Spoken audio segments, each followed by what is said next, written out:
தமிழ் மாநில காங்கிரஸ் கட்சியின் தலைவர் திரு ஜி கே வாசன் நம்முடன் இணைகிறார். சார் வணக்கம். ஒரே நாடு ஒரே தேர்தல் முறை சாத்தியம் இல்லாதது அப்படின்னு தமிழ்நாடு முதலமைச்சர் மு க ஸ்டாலின் சொல்லியிருக்காரு. உங்களுடைய முதற்கட்ட பார்வை என்ன? ஒரே நாடு ஒரே தேர்தல் என்பது இன்றைய நாட்டினுடைய வளர்ச்சிக்கும் மாநிலங்களுக்கு ஏதுவாக இருப்பதற்குமான ஒரு நல்ல முயற்சி என்பதிலே மாற்று கருத்து கிடையாது. ஒரு முன்னாள் ஜனாதிபதியுடைய தலைமையிலே நிபுணர்களுடன் அமைக்கப்பட்டு பல்வேறு தரப்பினரிடம் ஆலோசனை பரிந்துரைகள் கருத்துக்கள் பெற்ற பிறகே இது வெளிவந்திருக்கிறது. ஒன்று, பொருளாதார ரீதியாக நாட்டிற்கு சேமிப்பு தேவை. சேமிப்பின் அடிப்படையிலே அந்த பொருளாதாரத்தை பல்வேறு மாநிலங்களுக்கு நாட்டிற்கு வளர்ச்சிக்கு உபயமாக அதை பயன்படுத்தலாம்.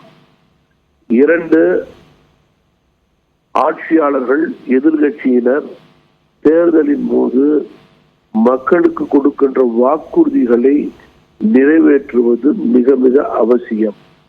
அந்த வாக்குறுதிகளை நிறைவேற்றுவதற்கு எந்த விதமான இடையூறும் இல்லாமல் இடைத்தேர்தல்கள், பஞ்சாயத்து அமைப்பினுடைய தேர்தல்கள் என்று பல தேர்தல்கள் இடையிடையே வந்து வாக்குறுதிகள் இன்றைய தமிழக அரசு போல மறந்து போய்விடுகிறது.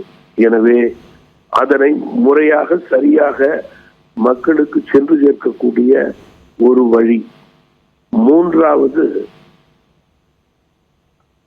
ஒரே நாடு ஒரே தேர்தல் என்பது இந்த தேர்தல் பகைமையெல்லாம் குறையக்கூடிய வாய்ப்பு இருக்கிறது என்பது தமிழ் மாநில காங்கிரஸ் கட்சியினுடைய கருத்து. எனவே எங்களுடைய கருத்து. உங்களுடைய கருத்துக்களுக்கு மிக்க நன்றி திரு ஜி கே வாசன். அடுத்ததாக அதிமுகவுடைய செய்தி தொடர்பாளர் திரு வைகை செல்வன் நம்முடன் இணைகிறார். பேசலாம். சார் வணக்கம்.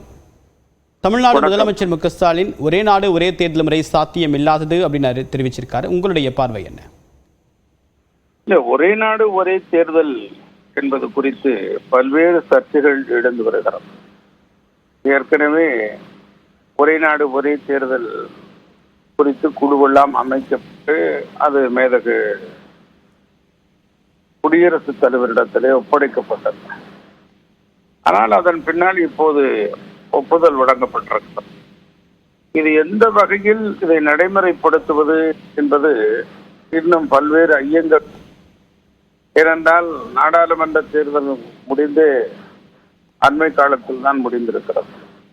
மேலும் ஜம்மு காஷ்மீர் தேர்தல் நடந்து முடிந்திருக்கிறது 2 தினங்களுக்கு முன்பாக. இப்படி ஒரு மாநிலங்கள் பல்வேறு தேர்தல்கள் நடைபெற்றுக் கொண்டும் அண்மையில் முடிந்திருக்கிற நாடாளுமன்ற தேர்தலை முடிந்திருக்கிற நிலையிலும் எப்படி ஒட்டுமொத்தமாக ஒரே நாடு ஒரே தேர்தல் என்பதை சட்டமன்றத்திற்கும் நாடாளுமன்றத்திற்கும் கட்டமைக்க போகிறார்கள், நடத்த போகிறார்கள் என்பது தெளிவான ஒரு புரிதல் இல்லை. ஆகவே இது அடிப்படையான ஒரு தரவுகளாகத்தான், அடிப்படையான ஏற்பாடுகளாகத்தான் நாங்கள் பார்க்கிறோம். இது முழுமையாக இன்னும் போக போக எந்த அளவில் அவர்கள் செயல்படுத்த போகிறார்கள் அல்லது எந்த அளவில் இது வேகம் பெறுகிறது என்பது குறித்து முழுமையான கருத்தை பின்னர் நாங்கள் தெரிவிக்கிறோம். உங்களுடைய கருத்துக்களுக்கு மிக்க நன்றி திரு வைகை செல்வன். அடுத்ததாக திமுக மாநிலங்களவை உறுப்பினர் திரு திருச்சி சிவா நம்முடன் இணைகிறார். அவருடன் பேசலாம். சார் வணக்கம். மக்களவையில் பாஜகவுக்கு தனி பெரும்பான்மை இல்லை, சாத்தியம் இல்லாதது அப்படின்னு தமிழ்நாடு முதலமைச்சர் மு க ஸ்டாலின் உட்பட பல எதிர்க்கட்சிகள் சொல்றாங்க. ஆனா இருந்தும் இதை ஒரே நாடு ஒரே தேர்தல் முறையை கொண்டு வருவதற்கு பாஜக முனைப்பு காட்டுறதுக்கான காரணம் என்ன? அது காரணம் என்ன என்று சொல்வதை விட அவர்களுடைய நோக்கம் எல்லாவற்றையுமே ஒரே நாடு ஒரே தேர்தல், ஒரே மொழி, ஒரே உணவு என்று, ஒரே கல்வி முறை என்று கொண்டு செல்வது நடைமுறைக்கு ஒவ்வாது. இந்தியா என்கின்ற இந்த நாடு பல்வேறு முகங்களை கொண்டது. பல இனங்கள், பல மொழிகள், பல கலாச்சாரங்கள், பண்பாடுகள். எனவே எல்லாம் ஒன்று என்று சொல்வதற்கு சாத்தியமே இல்லை. அறிஞர் அண்ணா அவர்கள் சொன்னதை போல there is a vast difference between unity and uniformity. ஒரே மாதிரி இருப்பது வேறு, ஒற்றுமையாக இருப்பது வேறு.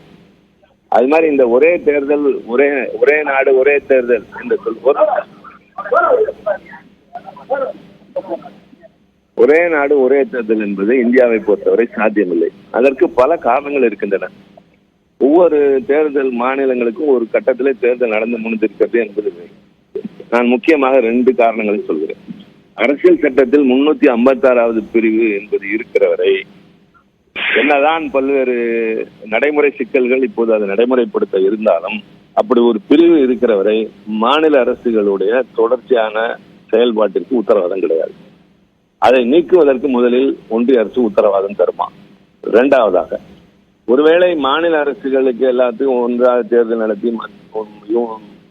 மக்களவைக்கு ஒன்றாக நடத்தியதற்கு பின்னால் பெரும்பான்மை இல்லாமல் மக்களவை கலைந்து போனால் மீண்டும் எல்லா சட்டசபைகளுக்கும் சேர்த்து நடத்துவார்களா?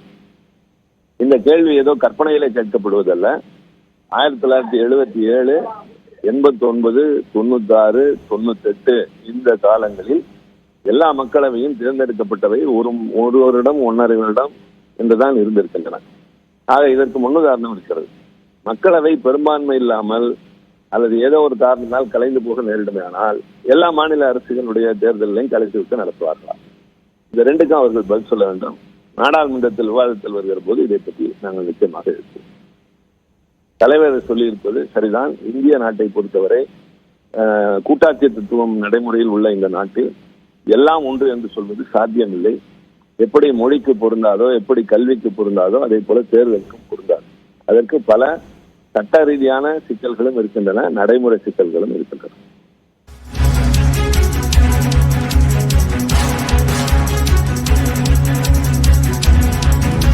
ஒரே நாடு ஒரே தேர்தல் நடைமுறை சாத்தியமில்லாதது என்று முதலமைச்சர் மு.க.ஸ்டாலின் தற்போது தெரிவித்திருக்கிறார். ஒரே நாடு ஒரே தேர்தல் நடைமுறைக்கு மத்திய அமைச்சரவை ஒப்புதல் வழங்கிய நிலையில் அதற்கான நடைமுறைகளுக்கும் ஒரே நாடு ஒரே தேர்தல் முறைக்கும் எதிர்ப்பு தெரிவித்து பல்வேறு கருத்துக்களை இந்தியா கூட்டணியில் இருக்கக்கூடிய கட்சிகள் வெளியிட்டு வருகின்றன. அந்த வகையில் தற்போது தமிழ்நாடு முதலமைச்சர் மு.க.ஸ்டாலின் ஒரே நாடு ஒரே தேர்தல் நடைமுறை என்பது சாத்தியமில்லாதது என்று தன்னுடைய எதிர்ப்பை வெளிப்படுத்தியிருக்கிறார். இது ஏற்கனவே கூட்டாட்சி தத்துவத்திற்கு விரோதமானது, மாநில கட்சிகளை பின்னுக்கு தள்ளக்கூடிய போக்கு, தேசிய கட்சிகளுக்கு சாதகமான ஒரு நடைமுறை என்று அவர் கடந்த சில மாதங்களுக்கு முன்னதாகவே திமுக தன்னுடைய நிலைப்பாட்டை தெரிவித்திருந்தது. விவரங்களுடைய நிகழ்ச்சியுடைய சிறப்பு செய்தியாளர் அபினேஷ், முதலமைச்சர் மு.க.ஸ்டாலின் ஒரே நாடு ஒரே தேர்தல் விவகாரத்தில் என்ன நிலைப்பாட்டை தெரிவிச்சிருக்காரு? இதனுடைய கருத்தில் இருக்கக்கூடிய பின்னணி என்ன? தேவப்பிரியன், ஒரே நாடு ஒரே தேர்தல் திட்டத்திற்கு நேற்றைய தினம் மத்திய அமைச்சரவை ஒப்புதல் அளித்திருந்தது. நாடு முழுவதும் பல்வேறு தரப்பிலிருந்து எதிர்ப்புகள் வரக்கூடிய நிலையில ஏற்கனவே இந்த நடைமுறையை திமுக தொடர்ந்து எதிர்த்து வருகிறது. அந்த அடிப்படையில நேற்றைய மத்திய அமைச்சரவையின் ஒப்புதலுக்கு முதலமைச்சர் மு.க.ஸ்டாலின் தன்னுடைய எதிர்ப்பை எக்ஸ் வலைப்பக்கத்துல தெரிவித்திருக்கிறார். ஒரே நாடு ஒரே தேர்தல் என்பது இந்தியாவின் பல்வேறுபட்ட தேர்தல் முறையின் சிக்கல்களை புறக்கணித்து கூட்டாட்சி தன்மையை குறைத்து மதிப்பதற்கு உட்படுத்தும் ஒரு நடைமுறை. அதே போல பல்வேறு மாநில பிரச்சனைகள் மற்றும் நிர்வாக முன்னுரிமைகள் ஆகியவற்றில் உள்ள பல்வேறு வேறுபாடுகளை கருத்தில் கொண்டு இது நடைமுறை சாத்தியமற்றது என்றும் முதலமைச்சர் மு.க.ஸ்டாலின் குறிப்பிட்டிருக்கிறார். இது ஆட்சியின் இயல்பான போக்கை சீர்குலைத்து அனைத்து அலுவலக விதிமுறைகளின் உண்மையற்ற ஒரு சீரமைப்பை தேவைப்படக்கூடிய வகையில இது அமையும் எனவும், பாஜகவின் ஈகோவை திருப்திப்படுத்தவே இந்த நடவடிக்கைகள், ஆனால் அதை ஒருபோதும் செயல்படுத்த முடியாது என்றும் முதலமைச்சர் மிக முக்கியமான ஒரு தன்னுடைய கருத்தை எக்ஸ் வலைப்பக்கத்தில் குறிப்பிட்டிருக்கிறார். இந்தியாவின் ஜனநாயகத்தை ஒரு கட்சியின் பேராசைக்கு ஏற்ப வளைக்க முடியாது எனவும், இந்த திசை திருப்பல் தந்திரங்களில் சக்தியை வீணாக்காமல் வேலையில்லா திண்டாட்டம், விலைவாசி உயர்வு மற்றும் மாநிலங்களுக்கு வளங்களை சமமாக விநியோகிப்பதில் போன்ற அழுத்தமான பிரச்சனைகளை மத்திய அரசு தீர்க்க வேண்டும் எனவும் மிக முக்கியமான ஒரு கருத்தை முதலமைச்சர் மு.க.ஸ்டாலின் வலியுறுத்திருக்கிறார். முழுக்க இது மத்திய அரசாக இருக்கக்கூடிய பாரதிய ஜனதா கட்சியினுடைய ஈகோவை திருப்திப்படுத்தவே இந்த ஒரே நாடு ஒரே திட்டம் என்பது அமல்படுத்தப்பட்டிருப்பதாகவும், குறிப்பாக அதற்கு மத்திய அமைச்சரவை ஒப்புதல் கொடுத்திருப்பதாகவும் முதலமைச்சர் மு.க.ஸ்டாலின் குறிப்பிட்டிருக்கிறார். இதை தவிர்த்து நாட்டில் இருக்கக்கூடிய வேலையில்லா திண்டாட்டம், விலைவாசி உயர்வு மற்றும் மாநிலங்களுக்கு வழங்கப்படக்கூடிய வளங்களை சமமாக பிரித்து கொடுப்பது போன்ற அழுத்தமான பிரச்சனைகளில் மத்திய அரசு கவனம் செலுத்த வேண்டும் எனவும், ஒரே நாடு ஒரே தேர்தல் திட்டம் சாத்தியமற்றது எனவும் முதலமைச்சர் மு.க.ஸ்டாலின் எக்ஸ் வலைப்பக்கத்தில் குறிப்பிட்டிருக்கார். மிக அழுத்தமாக தொடர்ந்து இணைப்பெறுங்க.